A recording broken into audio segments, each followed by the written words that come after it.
being filled with the apologies right now. Because when you man wanted to hate on him, when he was going through a phase where he was embodying himself, he was trying to build his confidence up, you man turned your backs on him. And now you want to celebrate. Now you want to celebrate because it's all good, it's all rosy. Now you can put your neck on the line. Now you want to do it.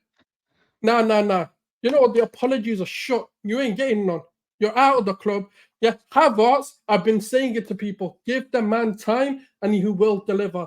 The guy's won us 2 games against Brentford. One, he came off the bench, scored a header. Today, scored a header. And it wasn't just a header. It wasn't just a goal. It was this all-round game.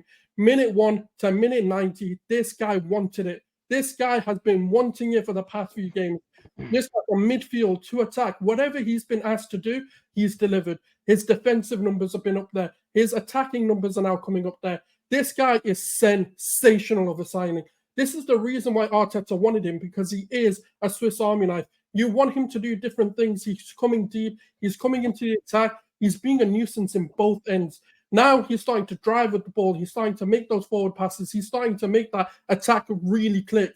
And that was always going to take time because he's in a new environment. The only player he knew was Jorginho. He came into a whole new setup, a whole new tactic, a whole new system. We talk about Jack Grealish going for £100 million. How long did it take him to get into the swing of things? It took him a whole season. When you look at Rodri, didn't play for his first season.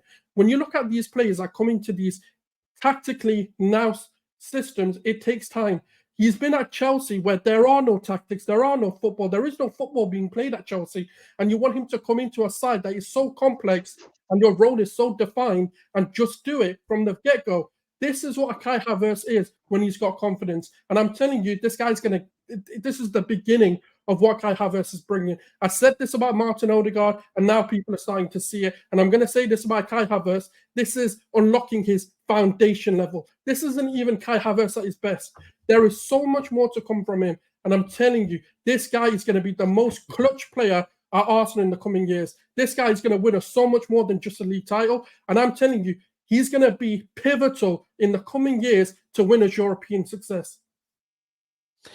Big words there. Brandon, I know you like me, when you made this signing of Kai Havertz, it was really, is this the guy? Is he going to move the needle? But the goals are coming. The match-winning performances are coming. The team looks brilliant with him in the side in terms of the overall play. Is he starting to change your mind, or has he changed your mind? I wouldn't go as far as saying that he's completely changed my mind, Tel. But what I will sit here and do is say, you know, Kai Havertz at this moment in time is proving everybody wrong.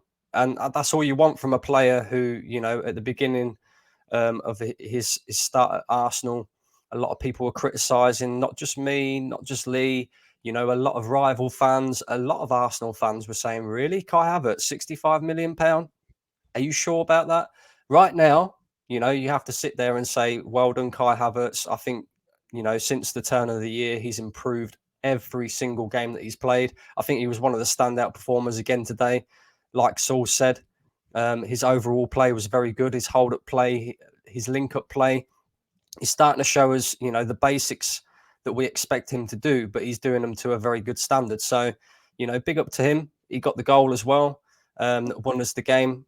And he's showing that experience, you know, that experience that we need when it comes to, you know, moments like this where you need a goal, you need somebody to perform, and he was the one today. I also want to shout out as well, Gabriel Magalh, right? Because that guy, he was a difference maker today as well.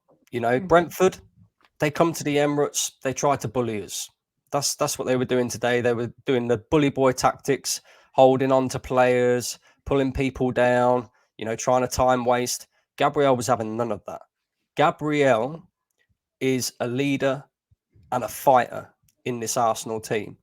And I'll even go as far as saying, right, people compare Van Dijk and say Van Dijk's, you know, the best centre-back in the league. And a lot of people compare Saliba to Van Dijk for obvious reasons, right?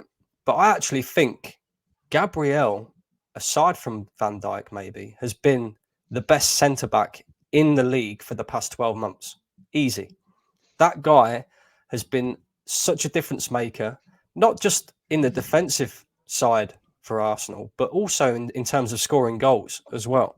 You know, he's been a major player, and he's mad disrespected. You know, mad disrespected by rival fans in particular. But some Arsenal fans still don't really rate Gabriel as highly as what he should be rated, in my opinion. He's been our best defender. Let's put it straight. I think he is at this moment in time. I think he is our best defender, no doubt about it. Declan Rice, you know, again, a very good performance from him. But aside from them three, if I'm being completely honest, and I've got to be completely honest, that wasn't great today. And look, I don't sit here and expect us to win every game 5-0, 6-0, you know, because that's just unrealistic. It's never going to happen. You're going to get games like this where it's a bit tight. But the one thing that I will credit our team with, and the manager as well, by the way, is we dug deep today, and we needed to dig deep.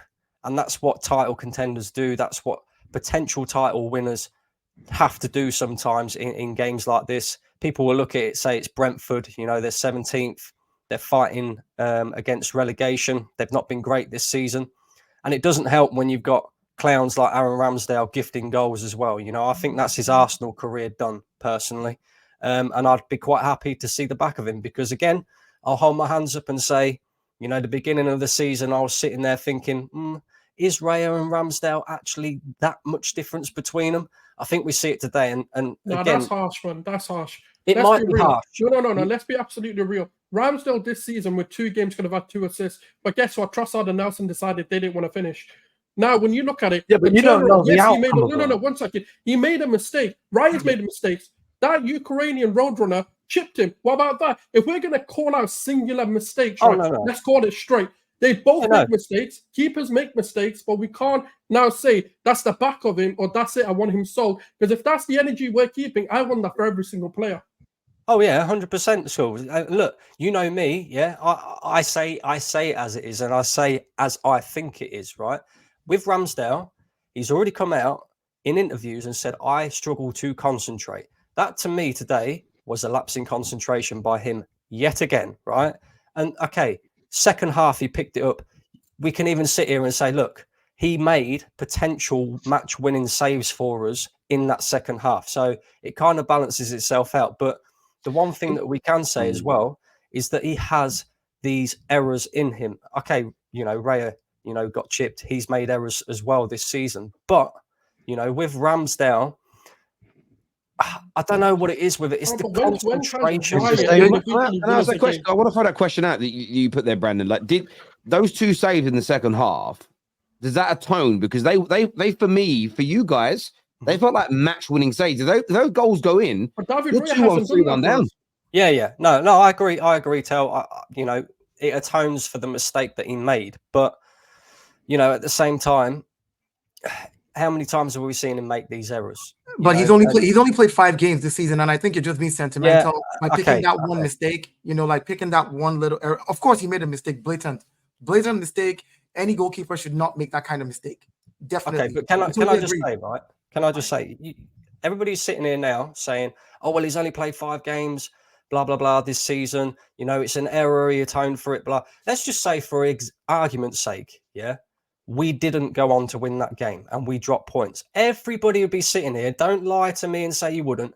Everybody would be sitting here crucifying Aaron Ramsdale for the mistake. But we went on to win the game. So the point yes, we did. So the point is we can point out his mistake and then say to ourselves, well, we now know why Arteta wanted Raya. Yeah. We can point out that mistake and we can let it stay there. Now, of course, with that kind of mistake, nobody's going to come in and buy him for 15 million next season. They're not going to want to buy him for that price. So we might as well keep him as our second goalkeeper and just keep until he gets better. And Raya stays number 1. And there's nothing wrong with having two good goalkeepers. One shot stopper. Yeah, I'm just saying, even if he doesn't want to stay, who's going to pay the value? He just got a new contract. Who's going to pay the value of that? Nobody's going to come in and say, oh, give me Ramsdale for 15 million. Well, maybe Todd Bowley, he's that stupid. You know, he might come in and do it, you know, but who's going to do that? So my point is, and he's a young keeper as well. Like no excuses. No excuses. What was the idea of Can I just give one thing? Can I just say one thing? Because Souls, I know you said David Raya has made mistakes and this and that.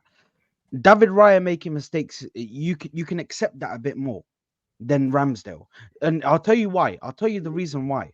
Ramsdale played with this back four last season for a whole season. Raya's just coming into this back four. He has to generate a relationship with them. He has to build a connection with them and understand their play styles, how they make runs, how they track the runs of the attackers. Yeah, where they move on the pitch.